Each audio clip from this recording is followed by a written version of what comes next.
ये कहानी ऐसी लड़की की है जो अपने फादर को मारने के जुर्म में जेल चली जाती है। जेल में हर कोई इस लड़की का फायदा उठाता है और जबरदस्ती उसके साथ फिजिकल रिलेशन बनाने की कोशिश करता है। अब देखते हैं ये लड़की इस जेल से कैसे निकलती है, ये हम इस कहानी में देखेंगे। हेलो फ्रेंड्स, अगर आपको हमारा एक्सप्लेनेशन अच्छा लगता है तो हमारे चैनल को जरूर सब्सक्राइब कर दीजिएगा। कहानी शुरू होती है और हम एक लड़की को देखते हैं जिसका नाम ऐना होता है। वो अपने कमरे में वायलेंस सीख रही थी। तभी वहाँ उसके स्टेप फादर आते हैं और ऐना को जोरदार थप्पड़ मार देते हैं। फिर वो ऐना के साथ जबरदस्ती फिजिकल रिलेशन बनाने की कोशिश करते हैं। ऐना खुद को बचाने के लिए उसके फादर को धक्का देती है। धक्का देने से ऐना के फादर किसी नौकीली चीज से उनका गला कट जाता है और मौके पर उनकी मौत हो जाती है।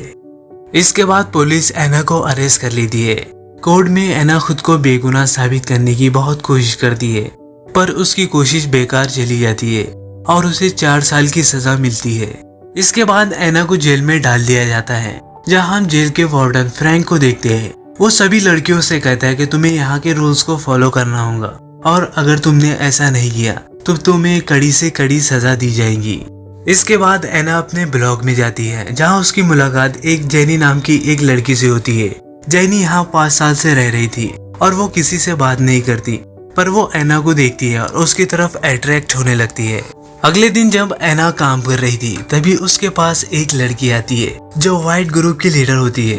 वो ऐना से कहती है कि तुम्हें हमारे ग्रुप में शामिल होना होगा, पर ऐना उसके ग्रुप में शामिल होने से मना कर देती है क्योंकि वो अकेली ही रहना चाहती थी। पर वो लड़की उससे कहती है कि यहाँ ऐसा नहीं चलेगा, अगर तुम अकेली रही तो बाकी के कैदी तुम्हारे साथ बुरा व्यवहार करेंगे। ऐना इस लड़की की बात नहीं मानती। एक बार ऐना सफाई कर रही थी, वहाँ वो लड़की ग्रुप के साथ आती है और सबके सब ऐना को मारने लग जाते हैं क्योंकि ऐना ने इसकी बात को नहीं माना था। फिर ऐना फ्रैंक के पास जाती है और फ्रैंक से उन सभी लड़कियों की कंप्लेंट करती है। फ्रैंक उसकी बात को नजरअंदाज कर देता है। फिर वो कहता है कि तुम्हारी मदद कर सकता हो, लेकिन तुम्हें बदले में मुझे कुछ देना होगा। ये कहकर वो ऐना को घूरने लगता है तो ऐना समझ जाती है फ्रैंक उसके साथ फिजिकल रिलेशन बनाना चाहता है, इसलिए वो वहाँ से चली जाती है और अपने ब्लॉग में रोने लगती है। तो जेनी उससे कहती है कि तुम्हें इन सब की आदत डालनी होगी। ये कहकर वो ऐना के पास जाती है और ऐना को किस करने लगती है और ऐना को भी ये अच्छा लग रहा था। फिर वो दोनों फिजिकल होते हैं। अगले दिन जब ऐना काम कर रही थी तभी वहाँ ब्लैक ग्रुप की एक लड़की ऐना के पास आती है जो ऐना को परेशान करने लगती है। फिर ऐना को समझ आ जाता है कि यहाँ रहना है तो किसी न किसी ग्रुप में ज्वाइन होना होगा। फिर वो व्हाइट गर्ल्स का ग्रुप ज्वाइन कर लेती है। एक लड़की ऐना को अपने ब्लॉग में ले जाती है। व्हाइट ग्रुप की लीडर ऐना से कहती है कि तुम्हें यहाँ रहना है तो तुम्हें मारपीट सीखनी होगी क्योंकि यहाँ कमजोरों की बिल्कुल भी जगह नहीं है। अगले दिन ऐना ब्लैक गर्ल से मारपीट करती है, लेकिन तभी वहाँ गार्ड आ जाते हैं। फिर ऐना को अपने साथ ले जाते हैं। ऐना ने जेल का रूल तोड़ा था। फिर ऐना को सजा के तौर पर उसके सारे कपड़े उतारकर उसे कोर्ट रूम में बंद कर दिया जाता है।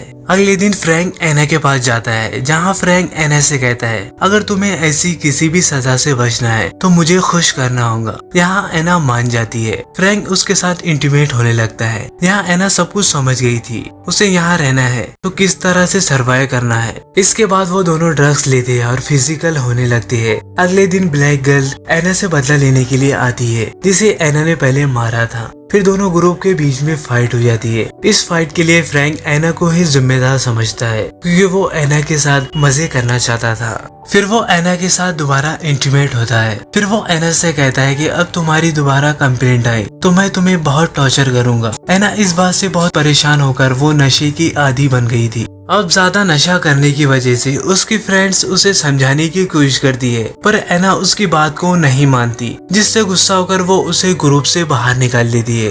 ब्लैक ग्रुप की गर्ल्स को पता चलता है कि ऐना को ग्रुप से बाहर निकाल दिया गया है, तो वो उससे बदला लेने आती है और ऐना की पिटाई कर देती है। ऐना अब पूरी तरह नशे की आदी हो गई थी। जेल में उसे 2 लड़कियां मिलती है जो हर वक्त नशा करती रहती थी। ऐना उनके साथ मिल जाती है और पूरा दिन उनके साथ नशा करते रहती है। एक दिन जेनी उसे समझाने की कोशिश करती है, पर ऐना उसकी बात को नजरअंदाज कर देती है। ऐना ब्लैक गर्ल्स के ग्रुप से लड़ने जाती है। फिर इन सब के बीच में फाइट हो जाती है। इस फाइट का इल्जाम ऐना पर ही आता है फिर से उसे पनिश किया जाता है, लेकिन फ्रैंक उसे बाहर निकालता है। बाहर निकलते ही एना फिर से नशा करना शुरू कर देती है, लेकिन इस बार व्हाइट गर्ल्स के ग्रुप की लीडर उसे देख लेती है। वो उसे समझाने की कोशिश करती है, लेकिन तभी वहाँ गार्ड्स आ जाते हैं और उनके साथ फ्रैंक भी था। यहाँ एना खुद को मारने की कोशिश करती है, पर एक गार्ड उसे रोक लेता है और एना को उस रूम में पनिश किया जाता है। एना अब नशे की आदी हो चुकी थी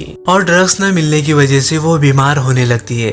एक बार उसे खाना दिया जाता है, वो खाने की प्लेट तोड़कर अपने हाथ की नस काट लेती है, पर एक गार्ड उसे देख लेता है और उसकी जान को बचा लेता है। एना को अब कई दिनों तक हॉस्पिटल में रखा जाता है, जहाँ नर्स उसका अच्छे से ख्याल रखती है। ठीक होने पर एना को जेल भेज दिया जाता है। एना अपने शोल्डर पर बने टैटू को मिटाने की कोशिश करती है। जब व्हाइट ग्रुप की एक लड़की को पता चलता है तो वो बहुत गुस्सा हो जाती है और फिर वो एना के गाल को काट देती है। एना जब मेडिकल रूम में होती है, फ्रैंक उसे देखने के लिए आता है। फ्रैंक एना को हरेस करने लगता है। नर्स ये सब देखने लगती है। जब फ्रैंक चला जाता है तो नर्स उससे पूछती है, तो एना उसे सब कुछ बता देती है। ये सब पता होने के बाद फ्रैंक के पास जाती है और वो उससे कहती है कि वो उसकी हकीकत सबको कह देंगी। फ्रैंक को इस बात पर बहुत गुस्सा आता है और वो नर्स को जान से मार देता है। एना को जब इस बात का पता चलता है कि फ्रैंक ने नर्स को मार दिया है तो उसे बहुत दुख होता है। अगले दिन फिर फ्रैंक एना के साथ जबरदस्ती करता है। एना अब फ्रैंक से बहुत परेशान हो चुकी थी,